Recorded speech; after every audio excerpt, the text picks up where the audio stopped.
Olá, eu sou Márcio Boruchowski, eu sou fundador da Educare, essa plataforma revolucionária que trata de temas pontuais. O conhecimento não pode ficar parado, o aluno não pode deixar de aprender se a tecnologia permite que ele continue em frente ou se aprofunde em alguma matéria para alcançar os seus objetivos. Essa plataforma atua de uma forma bastante impressionante, conectando alunos e professores de uma forma muito dinâmica.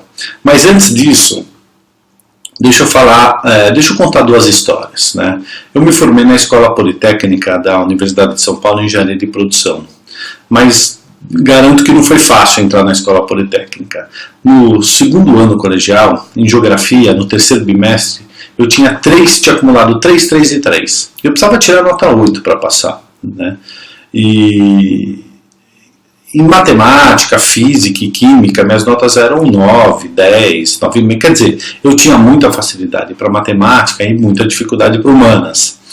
E aí eu percebi uma coisa que os acadêmicos já sabiam faz tempo, que cada aluno aprende de forma diferente, em velocidades diferentes, eles vêm de culturas diferentes, têm interesses diferentes.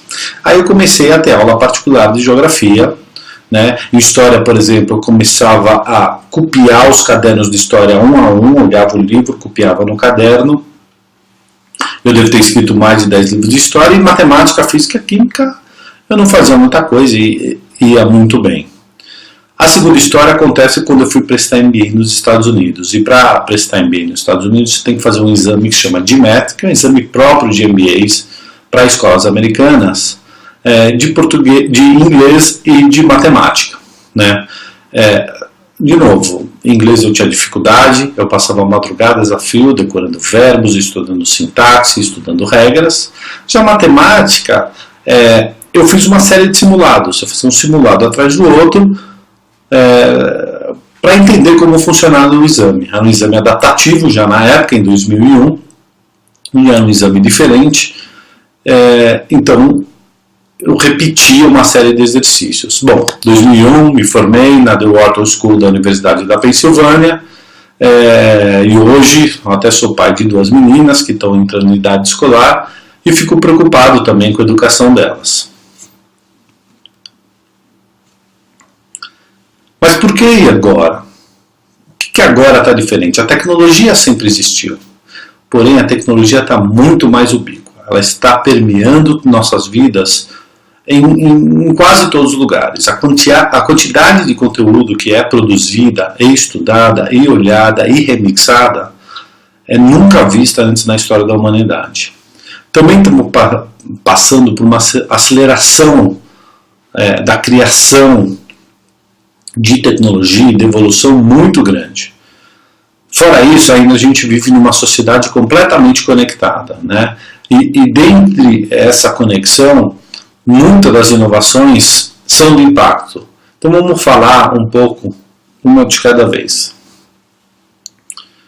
A gente está entrando muito profundamente no que a gente chama de Internet das Coisas, the Internet of Things, onde a gente está cercado cada vez mais de gadgets, de aparelhos conectados, até coisas que a gente achava que não considerava como um gadget, como um aparelho, por exemplo, a nossa casa. Esses gadgets, eles possuem uma infinidade de sensores que vão nos dar respostas em relação ao ambiente que a gente está presente. Tem sensores de presença, sensores de pressão, sensores de vídeo, sensores de áudio, sensores de localização, muitos desses a gente já está acostumado nos nossos celulares. E esses gadgets vão estar vendo, vão estar ouvindo e vão estar reagindo às nossas necessidades, às nossas programações. Você, por exemplo, você tira uma foto hoje de um animal, de um inseto, e o celular te fala qual que é a classe daquele inseto, quem que é aquele inseto, ou até manda para alguém que possa te responder isso numa plataforma chamada Quora, por exemplo.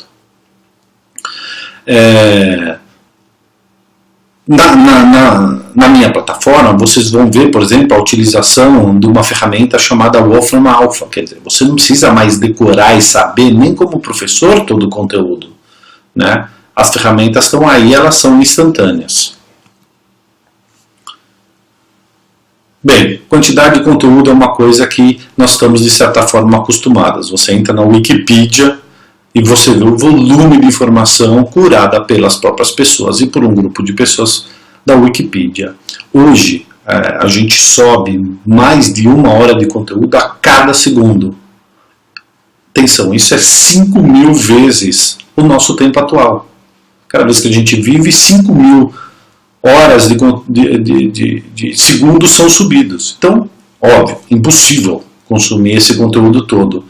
E o pior, até difícil discernir o que é bom e o que é ruim desse conteúdo. Mas a capacidade de armazenamento desse conteúdo, ela também cresce de forma exponencial, quase infinita. Muitos dizem que o custo de armazenagem hoje tende a zero, né? Por exemplo, foi lançado recentemente esse mini pendrive, esse mini cartão de memória de 200 GB. Né? Então, você pode guardar essa informação em qualquer lugar. Ela está com você o tempo todo, não só na internet, como armazenada num dispositivo físico. Né? Então, você consegue também acessar essa informação num espaço de tempo muito curto. Né? Não vai demorar muito quando os neurocientistas consigam embutir essa informação dentro da gente. Isso já está sendo amplamente estudado, testado, né, em faculdades como o MIT e outros laboratórios, e sabe-se que isso é possível. Vamos viver uma espécie de The Matrix em algum ponto do nosso futuro próximo. Né? Agora, o que vai ser importante com essa informação toda? Ter uma capacidade crítica, de refletir, de saber, de discernir. Né? Isso vai ser fundamental para qualquer pessoa, qualquer estudante, qualquer adulto, qualquer professor. E agora, outro fator fundamental é que a gente vive numa sociedade em rede completa. Né? Redes de pessoas, redes, grupos, clubes, condomínios sempre existiram. Mas dessa forma conectada é uma questão desde que a internet nasceu há 15, 20 anos ou de forma, né, mais permeabilizada dentro das nossas vidas. Né? Agora é fácil olhar isso e entender depois que nos contaram. Mas o que é difícil é pensar nas inúmeras possibilidades que acontecem, as consequências que acontecem quando realmente está todo mundo conectado. Né? Você vê evolução até em ferramentas sociais como o Facebook, né, que começa de uma forma, né, começa íntima, vai passando por uma coisa mais engraçada, uma coisa mais séria, e a ferramenta tentando controlar isso, que de certa forma é quase impossível, né, e tenta direcionar para onde vai essa rede, o que é impossível porque a rede não é hierarquizada. Né?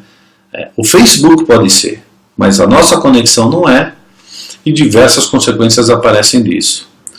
E essa imagem eu gosto muito. Né? Essa é uma imagem do Airbnb mostrando que você pode alugar como se fosse um hotel, um ger no meio da Mongólia, né? Essas cabanas no meio do deserto mongol. E o Airbnb saca muito bem, participa muito bem dessa sociedade em rede, né? É o maior hotel do mundo. Então, quando que você poderia imaginar que você teria um acesso tão fácil a um dia alugar um ger, outro dia uma casa em Nova York, ou uma cabana no meio dos vales suíços. Isso que é legal de entender nessa nova conexão da sociedade em redes também. A questão não é somente conectar conteúdos a qualquer hora, né? É pensar realmente no que pode acontecer quando você conecta pessoas que não estavam conectadas, né? Então, o que a gente vê, por exemplo, a Wikipedia. A Wikipedia nasceu de milhares de pessoas incluindo, remixando, reescrevendo esses conteúdos. O que é interessante é que nem tudo vai para o mal. Muito pelo contrário, eu sou muito otimista, eu digo que a maioria das coisas que nascem naturalmente, florescem naturalmente na internet, de certa forma, né, tendem para o lado positivo. Se a Wikipedia não tivesse realmente nenhuma credibilidade, ninguém entraria. Se ninguém entrasse, ninguém doaria. Se ninguém doasse, não teria como sustentar. Teve até essa pesquisa da revista Nature, né, uma revista conceituada de ciências, que comparou a Wikipedia com a Enciclopédia Britânica por meio de especialistas aí nos temas específicos e encontraram nenhuma diferença. Tinha alguns erros óbvios na Enciclopédia Britânica e alguns erros na Wikipedia, sendo que coisas são disputadas até hoje. E outro ponto que a gente vê muito interessante na internet é essa proliferação de plataformas de impacto, inovações de impacto, inovações com causas. Né? Essa é uma plataforma de crowdsourcing, né, de levantar dinheiro através do coletivo, né, chamada Causes, mas tem uma infinidade. Se você quiser procurar coisas boas na internet, você não vai conseguir parar de encontrar. E nesse ponto eu sou muito otimista. Né? As coisas que aparecem de forma do coletivo, né, na maioria das vezes, elas tendem para o positivo. Mas vamos falar um pouco de educação. Né? Existe uma busca aí da solução perfeita, fala-se muito no ensino personalizado. Né? Para que lugar a gente está caminhando? Então, o ensino híbrido, né, o blended learning que se fala, parece ser o caminho mais, parece ser a grande pedra filosofal, parece ser o caminho onde todo mundo está buscando. Né? Então, sabe-se que o ser humano é bastante diferente, então vamos misturar diversas ferramentas para prover esse ser humano dessa educação, né? Personalizar ao máximo. E é interessante pensar que o ser humano é o animal que mais aprende. Né? Tem estudos aí que tentam categorizar e calcular quanto tempo, né, um passarinho tem que aprender a voar, né? Um tigre tem que aprender a caçar. Isso demora alguns meses, isso demora algumas semanas, em outros casos, né, para elefantes demora alguns anos até aprender a encontrar água, mas o ser humano realmente é completamente diferente do mundo animal. A gente convenciona-se, aqui pelo menos no mundo ocidental, 16, 18 anos de aprendizado contínuo para a gente estar preparado para viver. Né? Isso vem aumentando cada vez mais, né? Por meio dos mestrados, doutorados, pós-doutorados, especializações. Né? Agora a gente estuda 20 e tantos anos. A gente vai evoluindo. Né? Vocês ouviram falar bastante desse tema, que nossa educação é similar desde a Idade Média. Não é verdade. Né? Parte do nosso sistema é similar, é um tutor oferecendo conhecimento para os alunos, e isso se massifica, né, profundamente no modelo industrial, aquele modelo onde o aluno é a matéria-prima que entra crua e vai sair, né, vai sair formada. Né, onde usa-se campainhas que nem se usavam nas fábricas, né, em horários específicos, tarefas específicas, no modelo fordiano-tayloriano. Né. Até recentemente, ou até hoje, você vê em cursinhos, né, onde a matéria é mais específica, é mais fácil, esse modelo. Onde a gente chega? Talvez num professor virtual, uma plataforma de ensino personalizada autossuficiente, numa inteligência artificial? Parece que sim. Parece que estamos caminhando para esse lado. Mas a questão mais profunda é onde se situa o ser humano. E há diversas crenças. Né? Eu acredito realmente que não dá para prescindir do ser humano. Em todos os pontos da cadeia de educação, não. Em alguma parte dele. Mas ele sempre vai estar presente. Né? O ser humano é muito complexo e realmente a empatia é o que tem funcionado, né? Todos os professores sabem muito bem, ao entrar numa sala de aula, ao conversar, professores particulares, depois de 10 minutos de aula, sabe exatamente como que é aquela pessoa. Isso não é fácil de imitar. E aí existe um problema realmente a ser solucionado, né? Primeiro é o problema da média, da mediana, que o ensino muitas vezes tem que ser dado para o coletivo e isso acaba levando ao médio. Um outro problema social é a reconfiguração do núcleo familiar, né? Isso acarreta diversas transformações que ocorrem na escola já faz alguns bons anos, né? Em grandes centros, a questão da mobilidade se tornou primal, né, fundamental.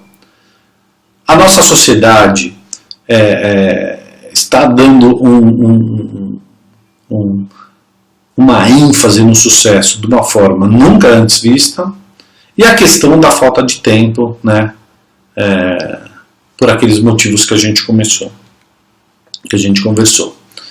Então vamos falar da média, né? Todos nós sabemos que quando você está lidando com o coletivo, ensinando o coletivo, em algum momento você vai ter uma curva, né, como uma curva de Gauss tradicional, que é essa curva que rege diversos conjuntos e probabilidades da nossa sociedade. Em algum momento você vai ter uma média, né? Você vai ter uma série de alunos, não necessariamente só numa classe, numa escola, numa cidade, num país. E você vai ter uma média, né? Então, à esquerda você vai ter os piores 5%, aí num desvio aí de 2 sigmas, né? Depois, um pouco menos, algumas pessoas vão estar abaixo da média, né? Nesse desvio de 1 sigma, né? E ninguém quer ficar embaixo da média, né? Aí você vai ter uma maioria, os 66,6% das pessoas que vão estar em volta da média, né? E só os acomodados realmente querem ficar na média, o que não acontece em todo caso quando se fala de alunos, né? De ensino, onde as pessoas querem conhecer mais, saber mais. Bom, muitas pessoas vão estar em cima da média, aí entre o primeiro e o segundo sigma, né? E os melhores 10%, 5% vão estar em cima da média. Você olha um país que nem o Brasil, isso complica mais. Comparativamente com o mundo, dá uma sensação que a maioria está abaixo da média, né? Então temos os piores 5%, uma educação fraquíssima, muitas pessoas bem abaixo da média, a maioria das pessoas da média para baixo, e essa é uma falha do nosso sistema educacional. E sim, algumas pessoas lá acima da média, algum privilegiados de estudar com professores excelentes, com escolas excelentes, de ter uma aptidão excelente. O outro ponto é o que fala da reconfiguração do núcleo familiar, né? Antigamente você tinha o pai, geralmente trabalhava, a mãe que cuidava de casa e acompanhava o ensino dos filhos, cobrava, né, ajudava, né? Hoje esse mundo é bastante diferente, né? Há uma série de mudanças de cidade, há uma série de divórcios, separações, recasamentos, que vai gerando aí extensões do que é a família, né? E ademais, passamos por um momento onde a mulher se insere completamente no mercado de trabalho, sobrando muito menos tempo para ela cuidar do que antigamente era bastante comum para ela, né? Então ela delega isso para a escola, de certa forma, né? O acompanhamento da lição de casa, por exemplo, né? E você chega em casa estafado, você não quer brigar com seu filho, você quer saber se foi tudo bem, né? Então as tecnologias vão prover aí uma série de soluções para melhorar a maneira como os pais acompanham o ensino dos filhos. E a mobilidade, né? Os grandes centros hoje completamente saturados.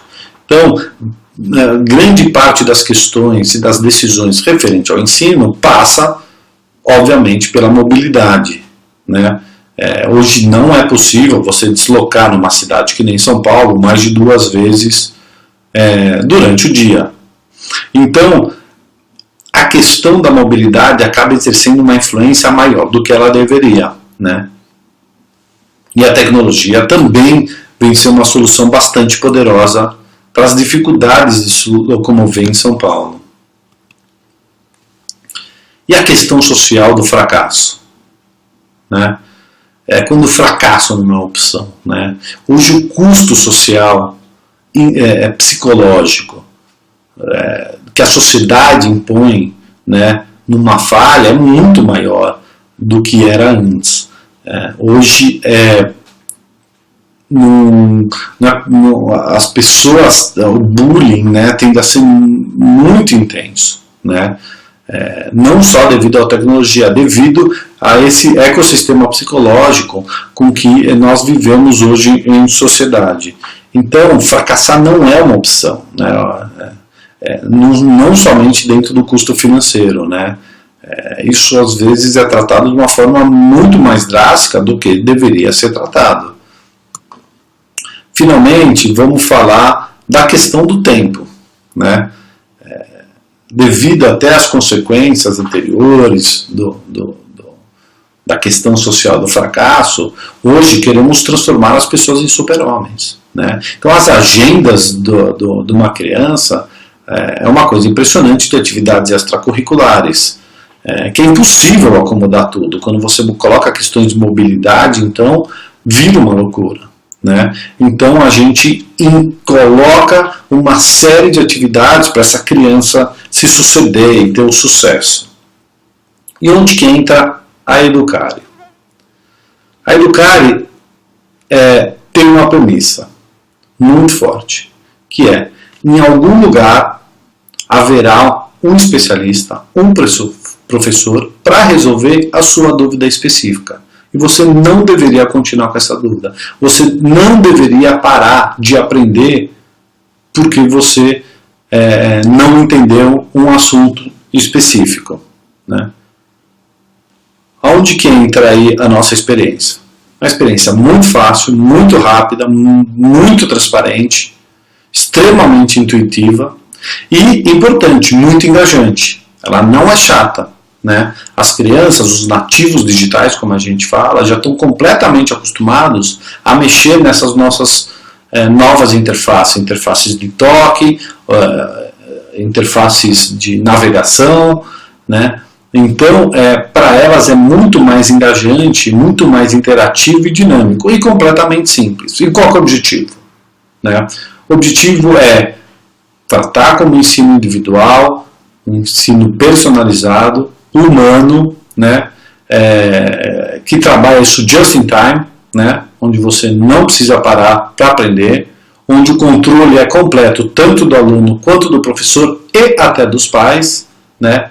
Muito traqueável, né? Você consegue ver da onde começou, aonde acabou, quer voltar, quer ir para frente, extremamente flexível e, importante, ele é autoaperfeiçoável. Quanto mais as pessoas usam, mais a plataforma, através dos dados e dos seus algoritmos, começa a aprender quais são as dificuldades que está tendo pontualmente para cada aluno, para cada escola, para cada disciplina, né? E assim funciona. Como que a gente funciona de certa forma? A gente funciona atrelado à escola principalmente. Também atendemos pessoas que entram na nossa plataforma, né, e querem ter uma aula de uma disciplina, mas a nossa grande força é junto à escola, né? É fazendo um trabalho, né, um projeto pedagógico, né, de trabalho conjunto com a escola, né? Um trabalho de tutoria continuada, onde a gente acompanha isso, não deixa a coisa, né, chegar no final do ano num ponto específico ou outro, né? O importante é aprender e não passar de ano, né? E como é que a gente faz isso? Então você tem aqui, né, a mudança da média da escola como um todo, né, dentro dos objetivos específicos da escola. Não é simplesmente aumentar a nota, né, é melhorar todo o sistema de ensino da escola. Então você tem aqui, né, uma escola tem uma taxa de repetência, né, e tem uma taxa de aprovação aí nos objetivos de cada aluno, seja passar numa faculdade específica, seja adquirir um conhecimento específico, e tudo isso vai, né, obedecer essa curva aí da média. E o que a Educare faz? A gente traz como um todo essa média, diminuindo a níveis baixíssimos a taxa de repetência, né, e aumentando a taxa de aprovação das pessoas que estavam próximas a cumprir os seus objetivos e não conseguiam porque tinham parado. Porém, a gente entende que não estamos falando aqui só das disciplinas acadêmicas tradicionais, matemática, física, química. Sim, né? A gente entende que esses são um dos principais pontos onde a escola está se inserida, mas a grande discussão hoje também são as características socioemocionais, né? Afinal, as habilidades sociais são indispensáveis para o mercado de trabalho, né? E para a cidadania, né, como um todo, né? Para que o estudante possua esse protagonismo, né? Tem uma pesquisa de uma professora da universidade onde eu estudei, da Universidade da Pensilvânia, chamada Angela Duckworth, né? E ela fez um teste lá em 2002, 2003, e no momento que eu estava lá, e ela concluiu que traços de personalidade, né, são um indicador tão forte de desempenho escolar quanto testes, né, de consciente de inteligência, testes de matemática, física, geografia, né? E aí a gente está abrindo modos de trabalhar pontualmente também as habilidades socioemocionais dentro da Educare, né? Vamos ter uma área exclusiva, por exemplo, iniciando de aperfeiçoamento profissional, né? Então, nesse campo é fácil trazer especialistas em aperfeiçoamento profissional, né, que pode dar uma ajuda particular, né, para essa pessoa ingressar no mercado do trabalho, né, seja vendo um CV, treinando ele para uma entrevista, né, e depois vamos trabalhar áreas como comunicação, como curiosidade, maturidade e trabalho em equipe. Tudo isso sempre haverá especialistas e metodologias que possam fazer com que as pessoas aprendam, né, e aumentem o que a gente chama de habilidades para o progresso social, né. Então, dessa forma, a gente tinha aqui na área acadêmica a curva tradicional e a gente começa a trabalhar nas questões socioemocionais, né, concomitantemente, né, não é uma coisa primeiro, depois a outra, né, é essa matriz onde a gente quer levar todo mundo para o canto superior direito, né, trabalhando um a um o aluno de maneira personalizada. E o que acontece? A escola, a gente acredita na escola, a gente entende a escola, né, não como algo a ser substituído, muito pelo contrário, o modelo da escola a gente acredita que ainda vai funcionar bastante por muito tempo, né? Então a gente trabalha junto com escolas e universidades para que essa sinergia floresça, né? É um trabalho cotidiano, é um trabalho contínuo, onde trabalha aluno, pais e os professores da escola, né? Então a nossa plataforma é muito fácil de acomodar tecnologicamente, o aluno fica muito mais realizado dentro da escola, né? É muito mais fácil para o professor, para o gestor, para a escola, para o pai, para o responsável, todo mundo está rastreando, né, a evolução, né? A escola, com o seu projeto pedagógico, direciona e impõe um ritmo com que isso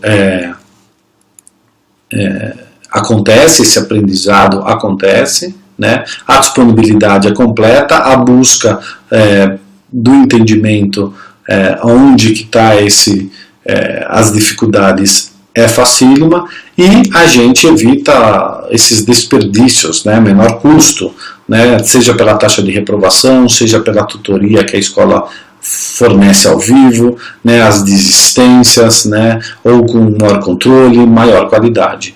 Na verdade, é a tecnologia a serviço do aluno, dos pais e da escola. Como é que funciona de uma forma prática, né? O aluno encontra o professor nessa nossa plataforma exclusiva, em qualquer momento, e é como se esse professor estivesse lado a lado com o aluno, né? Ombro a ombro. Hoje as tecnologias são tão avançadas, são tão dinâmicas, fáceis e interativas, que a sensação de aprendizado individual é muito maior.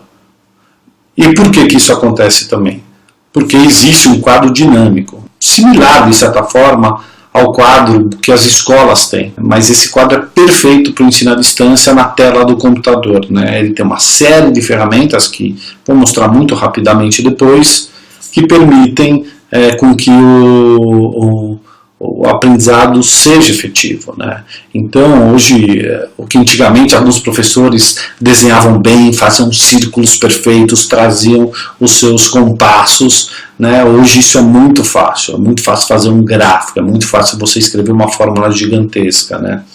Além de mais, obviamente, nossos professores são treinados e avaliados constantemente. Mais do que isso, eles são inseridos dentro do mundo digital, né? A gente tem um programa de capacitação digital do professor, né, dentro desse quadro dinâmico. É uma forma muito intensa, né, e suave desse professor aprender essa nova didática digital. Fornecemos a maioria dos professores nas disciplinas tradicionais, e conectando professores do Brasil todo com alunos do Brasil todo. Então, vocês podem ver uma simulação onde excelentes professores do Ceará estão dando aulas para alunos aqui do Sul, do Rio Grande do Sul, de São Paulo, né? Pessoas do interior de todo o país, né? Estão dando aula, né, da sua casa, né, no seu tempo livre, né, como uma atividade até extracurricular para o professor. Então, a Educare se insere completamente, né, no ecossistema do ensino híbrido, né, mudando o foco de sistema de ensino para sistema de aprendizado, onde o aluno acaba escolhendo, de certa forma, as ferramentas que ele vai utilizar. Escola, que tem suas próprias ferramentas, e as outras diversas ferramentas que acontecem. Vou mostrar para vocês agora um pouco, né, dessas nossas tecnologias, uns 5 minutinhos, 3 minutinhos, para vocês verem como funciona e como é impressionante essa conexão da rede do conhecimento entre pessoas distantes. Vamos lá? Bem, então aí vocês estão vendo a página inicial de cadastro até de professores, né? Entra aí com e-mail e senha, cai nas aulas, né? Aí tem a agenda e tem a sala dos professores, onde você edita as competências que você dá aula, tira, coloca, nosso programa de recomendações e os tutoriais. Bom, então um aluno aqui, por exemplo, pediu uma aula de física. Ele aguarda, colocou os detalhes, o professor recebe e ele entra no quadro dinâmico Educare, né? O professor lá à direita escrevendo no chat, perguntando se é só isso, e já desenhando e ajudando o aluno a resolver o problema, conversando por áudio, se quiser por vídeo, e por chat também. Então aí, fazendo a equação do pêndulo, né, colocando aí as equações, escrevendo com lápis, ou se ele quiser com o editor de texto. É muito fácil, vocês podem ver que durou 1 minuto. Aqui uma aula de relevo, né? Então ele sobe da internet, ele sobe e você vê claramente o professor como mediador, né? Ele sobe, ele aponta, ele mostra.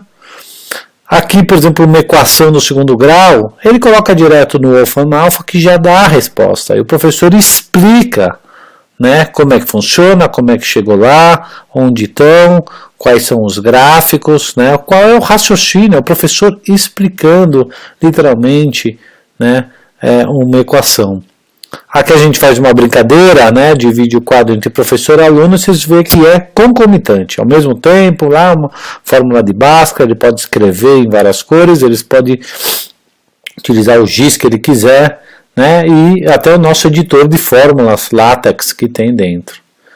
Acabou a aula, por exemplo, uma lição. Tem gente que aprende como lição. Eu aprendia muito como lição. Vendo a resposta de uma lição me ensinava às vezes mais do que ficar sentado numa classe, né, onde eu não tinha paciência. Então ele fala a data que ele quer ver a lição, quanto tempo, né, e o aluno vê. E o professor vai lá, responde aqui uma lição de português, de figuras de linguagem, né, coloca os exemplos, pode subir um arquivo, um doc, um PDF, um PPT, o que quiser, né. E é muito legal essa interação, né, o professor, aí a lição fica lá guardada para sempre, as pessoas podem ver, né, visualizar. Ele, por exemplo, esse aluno colocou uma lousa, né, falou, olha, na lousa teve esse problema, ele lê um pouco mais de detalhe e vai responder como é que funciona, né, a resposta, qual que é o raciocínio utilizado. E na questão aqui é explicar o raciocínio. E no final tem a avaliação, coloca os comentários, deixa tudo isso gravado, rastreável para a escola, para o pai, para todo mundo. E por fim, eu queria falar uma coisa que é muito importante para a gente, que é a atuação social. Qualquer negócio, né, em qualquer segmento hoje, tem uma obrigação fundamental de pensar no triple bottom line, como é chamado lá fora, que é o resultado conjunto, né, do financeiro, do social e do ambiental. Educação, isso então deveria ser uma condição sine qua non. E aí nós pesquisamos diversos modelos, né, testamos diversos modelos para chegar a qualquer resultado onde a gente conseguiria utilizar a nossa plataforma também para gerar um impacto gigantesco na sociedade. E um modelo que tem tido muito sucesso nos Estados Unidos é o que ele chama 1 a 1, buy one, get one. Por quê? Porque esse modelo alia o impacto sem necessariamente ter que passar por todos os processos burocráticos e culturais que às vezes não funcionam, que é ir numa ONG, utilizar ferramentas fiscais, né, do ponto de vista da pessoa, não está mais engajando, não está funcionando. Então, nós temos o EduCausa. E o que é o EduCausa? Dentro desse modelo, compra um, ganha um, cada pessoa decide, a gente não impõe, sem obrigação de aderir e participar da EduCausa. Isso é, ela doa 50% a mais do valor da aula e a Educare doa os outros 50%, criando assim esse ciclo virtuoso para atingir mais e mais gente. É como aqueles programas, né, Adote um Atleta, só que dessa maneira do mundo virtual, escalável e comprometido da Educare também. Bom, acho que cheguei no final, acabamos aí com chave do ouro, com a EduCausa. Espero ter passado para vocês, né, esse pano de fundo das transformações tecnológicas que acontecem na sociedade, das transformações tecnológicas que acontecem no segmento educacional, né, e mais do que isso, o potencial que tem essas transformações, não só da Educare, como todas essas outras empresas, né, de transformar o segmento educacional e atingir cada vez mais pessoas, de levar o nível, né, de todos os lados da cadeia, né, do aluno, passando pelo professor, pela escola, pela universidade, pelos pais, pelos gestores, né. A gente entende, estamos muito no início do caminho, estamos testando muita coisa, né, o caminho é longo, mas a gente está muito feliz de educar e está pavimentando também esse caminho, né, com as nossas visões, com a qualidade que a gente oferece de ensino, com o nosso protagonismo dentro do sistema educacional brasileiro. Se alguém tiver alguma dúvida, quiser conversar comigo, está aqui o meu e-mail, marcio.buro@educarebr.com.br. Tá o nosso website aqui também, uma visita, se você é um professor pode entrar lá, né, e participar conosco dessa jornada, tá? Muito obrigado e até a próxima.